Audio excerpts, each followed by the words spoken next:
સુરત શહેરમાં બાઇક ચોરી કરતી ગેંગને પાંડેસરા પોલીસે પકડવામાં સફળતા મેળવી છે. પાંડેસરા પોલીસે 3 આરોપીઓની ધરપકડ કરી છે. સુરત શહેરમાં બાઇક ચોરી કરતી ગેંગને પાંડેસરા પોલીસે પકડવામાં સફળતા મેળવી છે. પાંડેસરા પોલીસે 3 આરોપીઓ રોહિત રાઠોડ, ઉપેન્દ્ર શર્મા અને આર્યનસિંહ આહની ધરપકડ કરી છે. આ ત્રણેય આરોપીઓ સુરતના અલગ અલગ વિસ્તારોમાંથી બાઇક ચોરી કરતા હતા અને ચોરાયેલી બાઇકોને ભંગારની દુકાન ઉપર વેચી દેતા હતા. પોલીસ તપાસ દરમિયાન બહાર આવ્યું છે કે આરોપીઓ સામે સુરત શહેરની વિવિધ પોલીસ સ્ટેશનોમાં 10 થી વધુ ગુનાઓ નોંધાયેલા છે. પાંડેસરા પોલીસે વધુ તપાસ હાથ ધરી છે કે આ ગેંગના અન્ય સભ્યો પણ સામેલ છે કે નહીં.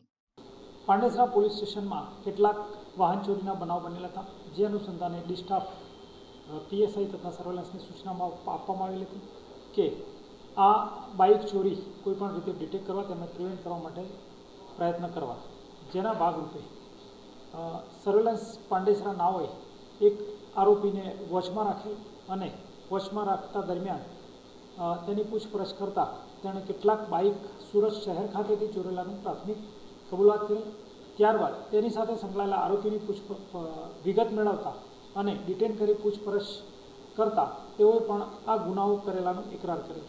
જેના ભાગરૂપે ગઈકાલે પાંડેસરા પોલીસ સ્ટેશન ખાતે 3 આરોપી રોહિત રાઠોડ, ઉપેન્દ્ર શર્મા અને આર્યનસિંહ નાઓને એરેસ્ટ કરવામાં આવેલા, જેમાં કુલ 10 ગુનાઓ ડિટેક્ટ થયેલ.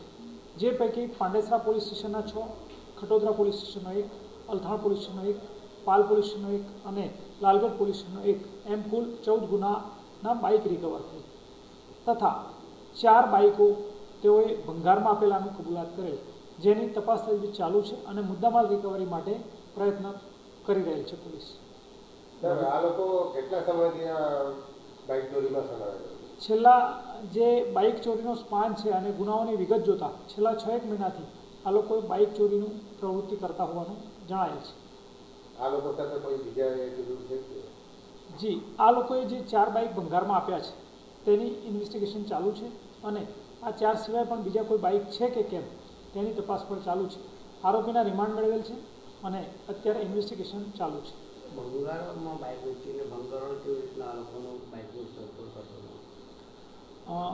ભંગારવાળાને એરેસ્ટ કરવાનો બાકી છે, જેથી એની ધરપકડ થશે ત્યારે એની અમુક ખ્યાલ આવશે. પરંતુ કેટલાક બાઇકો જે અનયુઝ હતા અથવા પડી રહેલા હતા એવા પણ એ લોકોએ ચોરેલા છે, જેને કોઈ લેવાવાળું નહોતું એને એ લોકો સ્ક્રેપમાં વેચતા હતા.